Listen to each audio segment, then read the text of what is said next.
Narmada Eshala audio సిరీస్కి స్వాగతం. నేను మీ నర్మద. రాఖీ జస్వికల హాట్ టచింగ్ లవ్ స్టోరీ భాగం 29. ఆమె చుట్టూ మూగిన ఆమె అభిమానులు ఆటోగ్రాఫ్ తీసుకుంటుంటే ఎవరి సెలబ్రిటీ అనుకున్నాడు. కానీ అతడు ఆమె ఎవరని ఆరా తీయలేదు. తన పని తాను చూసుకొని వెళ్ళాడు రాఖీ. ఒకరోజు అతని సెల్కి ఫ్రెండ్ రిక్వెస్ట్ వచ్చింది. అందులో హాసిని FM జాకీ అన్న పేరును చూసి వెంటనే ఆ ఫ్రెండ్ రిక్వెస్ట్ని యాక్సెప్ట్ చేశాడు రాఖీ. ఇక అది మొదలు అతడు ఆమెతో చాటింగ్ చేయడం మొదలుపెట్టాడు. ఎవరితో ఎప్పుడూ ఫ్రీగా మాట్లాడని రాఖీ అదేమిటో కానీ ఆమెతో చాలా ఫ్రీగా చాటింగ్ చేసేవాడు. ఆమె ఏది అడిగినా వెంటనే దానికి సమాధానం చెప్పేవాడు. అందులో భాగంగా తన అలవాట్లు, అభిరుచుల గురించి ఆమెతో షేర్ చేసుకున్నాడు. ఆమె అతనికి ఒక వ్యసనంగా మారింది. ఒక్కపూట ఆమెతో చాటింగ్ చేయకపోతే ఏదోలా ఫీల్ అయ్యేవాడు. అతనికి మనసంతా వెలితిగా అనిపించేది.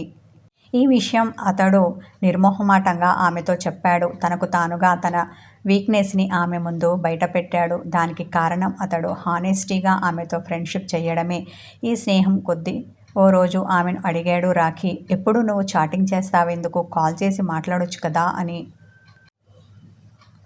దానికి ఆమె, నా గొంతు రోజు FMలో వింటూనే ఉన్నారు కదా, మళ్ళీ ఫోన్లో కూడా ఎందుకు అని చాటింగ్ చేసింది. అది నేను అందరి కాలర్స్తో పాటు వింటున్నాను. అలా కాకుండా నా కోసం స్పెషల్గా నువ్వు మాట్లాడితే వినాలని ఉంది. నా కోసం ఫోన్ చేసి మాట్లాడొచ్చు కదా మృదువుగా అన్నాడు రాఖీ. సారీ, ఆ పని నేను చెయ్యలేను అని మెసేజ్ పెట్టింది. ఎందుకు? అతని నుండి సూటి ప్రశ్న మెసేజ్ రూపంలో వచ్చింది. నా ప్రాబ్లమ్స్ నాకు ఉన్నాయి అంటూ చాటింగ్లో సాడ్ ఎమోజీ పెట్టింది ఆమె. ఏంటవి నేను తెలుసుకోవచ్చా? రాఖీ చాట్ చేశాడు. తర్వాత చెప్తాను అని మెసేజ్ చేసిన ఆమె ఆ తర్వాత ఇన్స్టాగ్రామ్ నుండి లాంగ్ అవుట్ అయ్యింది. ఆమె మాట్లాడితే హాసిని కాదని అతడు వెంటనే గుర్తుపడతాడు. అందుకని ఆమె మాట్లాడదు. ఈ విషయం తెలియని రాఖీ ఆమె మృదు మధుర స్వరం వినాలని ఉవ్విళ్ళూరాడు. ఆ తర్వాత అతడు చాట్ చేసినా ఆమె చాలా రోజుల వరకు చాటింగ్ చెయ్యలేదు. రాఖీకి పిచ్చి పట్టినట్టు అయ్యింది. అతడు కంటిన్యూగా చాట్ చేస్తూనే ఉన్నాడు. ఆమె నుండి రిప్లై లేదు. కొన్ని రోజుల తర్వాత ఓ రోజు ఆమె నుండి గుడ్ మార్నింగ్ మెసేజ్ వచ్చింది. ఇన్ని రోజులు ఏమైపోయావు? అతడు కోపంగా ఉండే ఎమోజీ పెట్టాడు. ఆమె బాధతో ఏడుస్తున్న ఎమోజీ పెట్టింది. ఏమైంది? అతడు కంగారు పడ్డాడు. నా ప్రాబ్లమ్స్ నాకున్నాయి, లీవ్ ఇట్ అంటూ చాట్ చేసింది ఆమె. నీ ప్రాబ్లం ఏంటో చెప్పు, నేను సాల్వ్ చేస్తాను అన్నాడు రాఖీ. ఏముంది, మాలాంటి దిగువ మధ్యతరగతి వాళ్ళకు ఉండేదే విచారంగా ఉండే ఎమోజీ పెట్టింది ఆమె. అంటే మనీ ప్రాబ్లమా అన్నాడు అతడు. అలాంటిదే అనుకో అని చాట్ చేసింది ఆమె. నీకెంత డబ్బు కావాలి అన్నాడు రాఖీ. నాకెంత డబ్బు అవసరం ఉన్నా కానీ నేను మీ దగ్గర తీసుకోలేను, సారీ అని చాట్ చేసింది. మనం ఫ్రెండ్స్ కదా, హెల్ప్ చేసుకోవడంలో తప్పు లేదు. నువ్వు ఇంకేమీ ఆలోచించకు, ఎంత కావాలో అడుగు, వెంటనే ఫోన్పే చేస్తాను అన్నాడు రాఖీ. అతడు ఆమెలో ఫ్రెండ్ అని అన్నాడు కానీ ఆమెను అతడు తన లవ్వర్గానే చూశాడు. చాలాసార్లు ఆమెకి ఆ హింట్ ఇచ్చాడు కూడా. దాన్ని ఆమె యాక్సెప్ట్ చేసింది. చాలా కావాలా? మీరంత పెద్ద సహాయం చెయ్యలేరు, వదిలేయండి, నా తంటాలేవో నేను పడతాను చాట్ చేసింది ఆమె. నువ్వు ఇబ్బంది పడుతుంటే నేను చూడలేను అని ఆమె అడగకుండానే ఆమెకు ఒక 1 lakh వరకు ఫోన్పే చేశాడు రాఖీ. అయ్యో మీకెందుకంత శ్రమ అంటూనే ఆ డబ్బు యాక్సెప్ట్ చేసింది ఆమె. ఇక అది మొదలు తనకు ఎప్పుడు డబ్బు అవసరం ఉన్నా ఓ 4 రోజులు చాటింగ్ మానేసేది. ఈ 4 రోజుల ఎడబాటుని తట్టుకోలేని వాడిలా అతడు విలవిలలాడేవాడు. ఆ తర్వాత మళ్ళీ ఆమె చాటింగ్ మొదలుపెట్టేది. అలా మొదలుపెట్టిన మొదటి రోజే ఆమెకు లాక్స్లో డబ్బు పంపించేవాడు రాఖీ. ఆమె నిజంగానే ఆర్థిక ఇబ్బందుల్లో ఉందని భావించాడు అతడు. అందుకే ఆమెకు ఆర్థిక సహాయం చేస్తూ వచ్చాడు. ఇలా కొన్ని నెలలు గడిచాయి. ఎవరు ఎవరినైనా ఎంతకాలం మోసం చేయగలరు? కొంతకాలమే కదా. అదేవిధంగా ఆమె మీద రాఖీకి డౌట్ వచ్చింది. ఆమె గురించి ఎంక్వైరీ చెయ్యాలి అనుకున్నాడు. ఈలోపు అతనికి బిజినెస్ పని పడింది.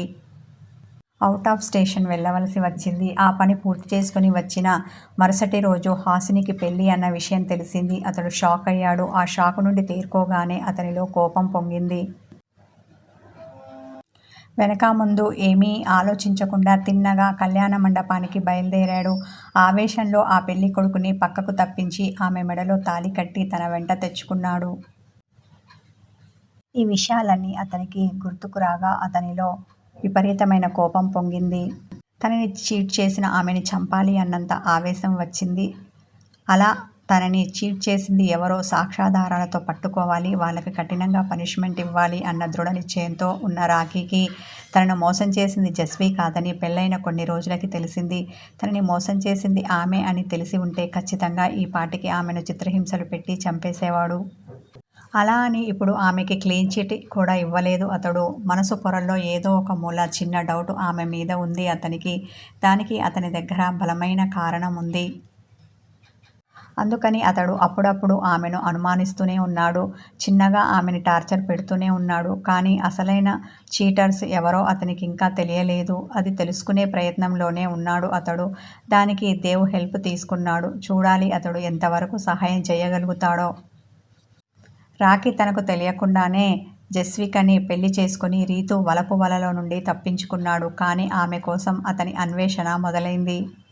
ఒకరు పోతే మరొకరు, మోసపోయే వాళ్ళు ఉన్నంత కాలం మోసగించడం ఏమంత కష్టం కాదు అనుకున్న రీతు మరొకరికి వలపు వల విసిరింది. కానీ అతడు రాఖీలాగా సాఫ్ట్ కార్నర్ ఉన్నవాడు కాదు, డేంజర్ ఫెలో.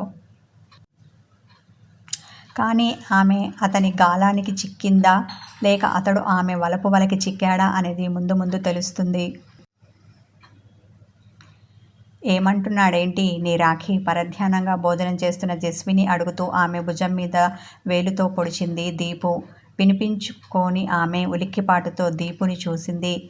ఏంటే అలా తెల్లమొహం వేశావు? నీ పతిదేవుని టార్చర్ ఎంతవరకు వచ్చిందని అడుగుతున్నాను వెటకారమాడింది ఆమె. ఏం చెప్పమంటావే బాబు, ఈ టార్చర్ తట్టుకోలేకపోతున్నాను. నేను నీ దగ్గరికి వచ్చేస్తాను. ఇంతకు ముందులా మనిద్దరం కలిసి రూమ్ షేర్ చేసుకుందాం, వచ్చేయమంటావా? ఆశగా ఆమెను చూసింది జస్వి. వద్దే బాబు, నాకు ఇంకొన్ని రోజులు బ్రతకాలని ఉంది. నన్నిలా ప్రశాంతంగా బ్రతకనివ్వు అంది దీపు. నేను వస్తే నీ ప్రశాంతతకి ఏంటి భంగం అన్న జస్వి. ఓ, మీ ఏకాంతానికి భంగం వాటిల్లుతుందనా? సంజయ్ గుర్తుకురాగా అన్నది ఆమె. కాదే బాబు, మీ వారు నన్ను చంపేస్తారని భయం. దీపుకి రాఖీ గుర్తుకురాగా ఆమె వెన్నులో వణుకు పుట్టింది. నా మొగుడు కాబట్టి నాకు భయం, నీకెందుకే ఆయన్ని చూస్తే అంత భయం? పెదవి విరుపుతో అంది జస్వి. ఎందుకంటే ఏం చెప్పను, కొన్నింటికి కారణాలు ఉండవు, అదంతే డల్గా ముఖం పెట్టింది దీపు. ఎప్పుడు నన్ను ఎగతాళి చేసే నువ్వు ఎప్పటి నుండి ఇలా పిరికిదానిలా తయారయ్యావు? అనుమానంతో ఆమెను చూసింది జస్వి. నీ పెళ్లిలో అందరినీ తన కంటి చూపుతో భయపెట్టి నిన్ను తీసుకెళ్ళిపోయాడు చూడు, అప్పటి నుండి నాకు భయం పట్టుకుంది.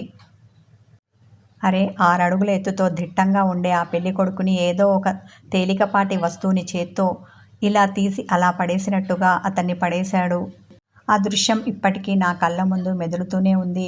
అసలే నేను పిచ్చుక పిల్ల అంత ఉంటాను. ఎక్కడ నన్ను 2 వేళ్లతో ఇలా పట్టి అలా పడేస్తాడోనని భయం. విచారంగా ముఖం పెట్టింది దీపు. నువ్వు నీ అనుమానమును, ఆయన నన్ను నిన్నెందుకు అలా చేస్తారు? ఆమెను కోపగించుకుంది జస్వి. అసలే నాకు నోటి దూల ఎక్కువ కదా, ఎప్పుడు ఏం వాగుతానో, ఎప్పుడు నా ప్రాణం మీదకి తెచ్చుకుంటానోనని భయపడుతూ ఇలా మీ వారికి దూరంగా ఉంటున్నాను. నన్ను ఇలా బ్రతకనివ్వు. ఇప్పుడు నువ్వు మీ వారి మీద కోపంతోనో అలకతోనో నాకు తెలియదు, కానీ నా కొంపకి వచ్చావు అంటే మీ ఆయన రాఖీపోయి రావణ్ అవుతాడు, నా కొంపకి నిప్పు పెడతాడు. అప్పుడు నేను హరి అంటాను. ఇదంతా అవసరమా చెప్పు నాకు? హాయిగా నువ్వు మీ వారి దగ్గర ఉండు. నన్ను నా సంజుని పెళ్లి చేసుకుని సుఖంగా కాపురం చెయ్యనివ్వు. మీ వారు పెట్టే ఆ స్వీట్ టార్చర్ ఏదో నువ్వే అనుభవించు. నా దాకా తేకు తల్లి, నీకో దండం అని 2 చేతులతో దండం పెట్టింది దీపు. ఆమెని నోట్లో తిట్టుకొని కసిగా పళ్ళు నూరుకొని దీపుని కొరకొరా చూసింది జస్వి. ఇలా నన్ను చూస్తే ఏమొస్తుంది? వెళ్ళి మీ ఆయన్ని చూడు, నీకు భయం తగ్గి ధైర్యం వస్తుంది. నీ చూపుకు శక్తి ఉంటే ఈసారి నువ్వు కాదు మీ వారు దడుచుకుంటారు అంది దీపు. ఇన్ని రోజులు నువ్వు నా ఫ్రెండ్ అనుకున్నాను, కాదు నువ్వు నా ఎనిమీవి అనేసి డైనింగ్ హాల్ నుండి విసురుగా వెళ్ళింది జస్వి. అలా వెళ్తున్న ఆమెను చూసి భారంగా నిట్టూర్చింది దీపు. ఇంతలో ఆమె చేతిలోని సెల్ రింగ్ అయింది.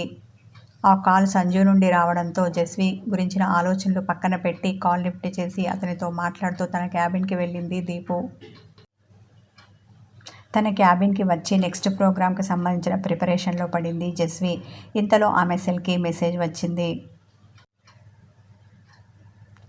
రాఖీదేమో అనుకొని ఆమె సెల్ చేతిలోకి తీసుకొని ఓపెన్ చేసి చూసింది. అది అన్నోన్ నెంబర్ నుండి వచ్చిన మెసేజ్ అని తెలిసి మనసు చిన్నబుచ్చుకుంది. కాసేపటికి అదే నెంబర్ నుండి మరో మెసేజ్ వచ్చింది. వీళ్ళు ఎవరో నాకు తెలియదు, అయినా మెసేజ్ ఎందుకు చేస్తున్నారు అనుమానపడింది జస్వి. మెసేజ్ చదివింది కానీ దానికి రిప్లై పెట్టలేదు. ఆ తర్వాత కూడా ఆమెకి కంటిన్యూగా మెసేజ్లు వస్తుంటే విసుగు వచ్చింది. మీరెవరు, నాకెందుకు మెసేజ్ చేస్తున్నారు అని ఆ అన్నోన్ నెంబర్కి ఘాటుగా మెసేజ్ పెట్టింది జస్వి. ఆ తర్వాత మళ్ళీ మెసేజ్ రాలేదు. హమ్మయ్య అని తేలికగా ఊపిరి పీల్చుకుంది ఆమె.